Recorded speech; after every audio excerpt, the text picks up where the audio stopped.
absen 14. Saya Trifina Arianti nomor 51. Reruntuhan rumah, sebatang pohon tak berdaun. Setengah pintu dengar, kesana kemari siang dan malam, memikul beban ke bukit dan ke lembah, mendengar kau bicara saja. Perhatikan rumah itu, ku ingat kisah dan lucunya. Punya apa yang dikatakan si pelayan kepada si penjaga mabuk pada pertengahan Oktober, tapi aku tak bisa. Di mana kisah dan lelucon sebuah rumah kalau ambang pintunya dipakai memperbaiki kandang babi? Kau pernah kenal jalan ini? Bulan bersinar di atas jalan, bayangkan awan jatuh di atas atap rumah. Itulah lambang, lihatlah pohon itu seperti apa rupanya. Orang tua lupa ingatan. Aku melihatnya tahun yang lalu kau tak seperti sekarang, maka aku pilih kerja yang paling baik. Aku melihatnya 50 tahun yang lalu sebelum petir membelahnya. Daun-daun hijau, daun-daun tua, daun-daun segemuk mentega, hidup gemuk dan berlemak. Berdiri di situ dan lihatlah, karena ada orang di rumah itu. Tak seorang pun di sini. Ada orang di situ. Lantai sudah hilang, jendela hilang, dan di mana seharusnya ada atap, hanya langit yang membentang, dan di sini pun pecahan kulit telur jatuh dari sarang burung gagak. Tapi ada beberapa yang tidak peduli pada apa yang hilang atau pada apa yang ada. Arwah-arwah dari alam barzah yang kembali ke rumah dan tempat yang mereka kenal. Kau sedang melantur lagi. Untuk merasakan lagi dosa-dosa mereka, tidak sekali tapi berulang-ulang. Akhirnya mereka tahu akibat dari dosa-dosa itu. Atas orang lain ataupun atas dirinya sendiri. Atas orang lain bisa menolong. Tapi kalau atas dirinya sendiri tak ada pertolongan kecuali atas diri sendiri dan pada belas kasihan Tuhan. Cukup sudah. Bicaralah para burung-burung kalau kau harus bicara juga. Berhenti! Duduk di situ. Itulah rumah di mana aku dilahirkan. Rumah tua yang terbakar itu. Ibuku atau nenekmu memiliki tanah di daerah ini. Kandang-kandang anjing dan kuda. Ia punya kuda di ladang ternak dan di sana bertemu dengan ayahku. Budak di kandang kuda saling pandang lalu mereka kawin. Tapi kemudian ibuku tak mau mengenalnya lagi. Apa yang benar dan apa yang salah. Kakekku mendapat gadisnya beserta uangnya. Ayahku memboroskan semua milik ibuku. Ibuku tak pernah tahu yang terjelas karena ia meninggal waktu melahirkan aku. Tapi sekarang ia tahu semuanya karena ia telah mati. Orang-orang besar hidup dan mati di rumah ini. Patih-patih, demang-demang, dan hakim-hakim, penggawa-penggawa dan perwira yang dulu bertempur di Semenanjung dan Muara. Mereka yang telah pergi dengan tugas pemerintah pulang untuk mati atau datang dari seberang tiap awal musim kemarau untuk meninjau bunga-bunga di bulan Mei dalam taman. Mereka mencintai pohon-pohon yang ditebang. Ayahku untuk membayar kekalahan di meja judi atau dengan kuda, minuman atau perempuan. Mereka mencintai semua lorong yang ada di rumah ini. Membinasakan rumah di mana orang-orang besar menjadi dewasa, kawin dan meninggal. Menyatakan di sini telah berlangsung suatu kejahatan yang laknat.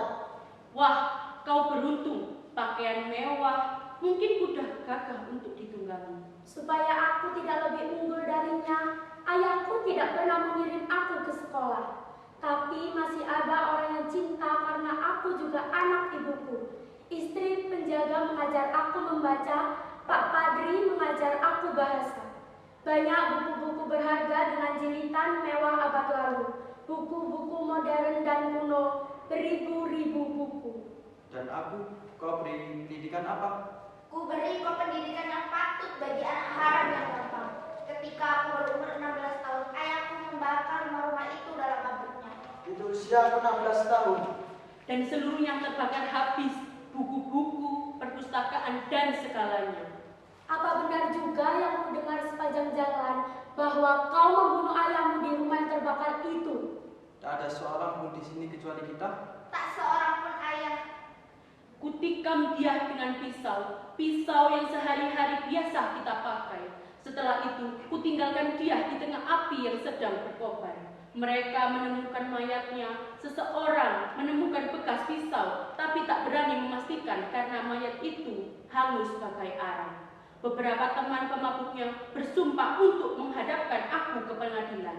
Mendalihkan ancaman yang pernah dilontarkan, penjaga memberikan pakaian tua. Aku melarikan diri, bekerja di mana-mana hingga aku menjadi penjual dari jalan ke jalan. Bukan pekerjaan yang baik, tapi cukup baik. Karena aku anak ayahku. Karena apa yang dia lakukan bisa aku lakukan. Dengarlah, derak kuda, dengar. Aku tidak mendengar apa-apa. Jalan terus, jalan terus. Malam ini adalah peringatan malam perkawinan ibuku atau malam aku dikandung. Ayahku naik kuda dari tempat minum, sebotol arak di tangannya. Di jendela muncul wanita muda. Lihatlah di jendela, ibuku berdiri di situ, mendengar. Pelayan-pelayan sudah tidur, ibuku sendirian. Ayahku pulang jauh di tengah malam karena ia berjudi dan mabuk-mabukan di kedai minum. Tak ada apa-apa kecuali lubang kosong pada tembok. Kau dusta, tidak, kau gila, kau makin gila tiap hari. Suara itu makin keras karena ia melewati jalan kerikil yang kini ditutupi rumput. Suara truk berhenti, ia pergi ke belakang rumah, mengandangkan kudanya. Ibuku turun membuka pintu. Malam ini ia tak lebih sopan dari suaminya yang terhuyung karena mabuk. Ibuku tergila-gila padanya. Mereka naik tangga, ibuku membawanya ke tempat tidur. Itulah kamar perkawinan mereka dan itulah ranjang perkawinan mereka. Jendela sudah setengah gelap. Kembali, jangan biarkan dia menjamahku. Tidak benar bahwa suami mabuk tak bisa membuahi, dan kalau ia mulai berhasil, kau harus mengambil benih pembunuhnya. Tuli, keduanya tuli. Bahkan jika keluar kayu atau batu mereka tak mendengar. Itulah bukti pikiranku sudah sakit. Tapi ada satu soal, ibuku harus mengalaminya sekali lagi semua, bahkan segalanya. Didorong oleh rasa sesal. Tapi bisakah ia berkelamin lagi dan tak menemukan kepuasan di dalamnya? Bila ketidakpuasan harus bersama-sama, mana yang lebih kuat? Aku tanpa didikan, pergilah, panggil kepedulian. Ia dan aku akan menguraikan segalanya. Sementara kedua orang itu berbaring di ranjang, membuahi dan mengandung aku. Pemuda mengadu-adu kantong lalu membawanya. Kembali. Kau kira kau bisa melarikan diri dengan bungkusan uang di tanganmu? Dikiranya sementara aku bicara tak melihat kau mengaduk-aduk buntalan itu. Kau tak pernah memberiku bagian. Jika aku berikan, anak muda seperti kau akan menghabiskannya pada minuman. Kalau aku menghendakinya, aku berhak memakan uangku semuanya. Berikan bungkusan itu dan tutup mulutmu. Tidak mau. Akan kuhancurkan jari-jarimu. Mereka memperebutkan kantung. Dalam perkelahian kantung itu lepas dan uangnya berhamburan. Orang tua itu terhuyung tapi tidak jatuh. Mereka berdiri sambil memandang jendela. Tampak terang, tampak seorang lelaki sedang mengisi gelasnya dengan whisky.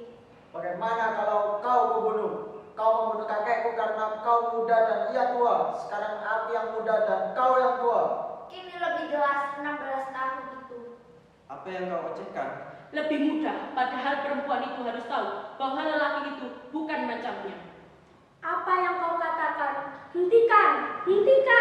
Orang tua itu menunjuk ke jendela. Tuanku, jendela itu terang dan seseorang berdiri di situ. Jendela itu terang lagi. Ayahku datang untuk mendapatkan segelas whisky. Ia bersandar di sana seperti binatang yang kepenatan. Orang mati dibunuh yang hidup kembali. Dan ranjang pengantin jauh pada Adam, di mana aku baca kata-kata itu, padahal tidak ada sesuatu pun yang tersandar di jendela itu selain bayangan yang ada di kepala ibuku yang mati kesepian dalam sesalnya. Tubuh yang menjelma sebelum dilahirkan. Mengerikan! Makhluk itu tak akan tahu apa-apa, karena bukan apa-apa. Jika kau bunuh orang di bawah jendela itu, ia bahkan takkan sempat memutar kepalanya. Orang tua menikam anak muda itu. Ayahku dan anakku lagi yang sama ini mengakhiri. Orang tua menikam berulang-ulang jendela. Ibuku sayang, jendela itu gelap kembali. Tapi kau ada dalam cahaya sebab telah kuselesaikan segala akibatnya. Kubunuh anak itu karena ia telah tumbuh. Ia akan mematakan nasib seorang perempuan, membuahinya dan melanjutkan keonarannya. Ia drama baca yang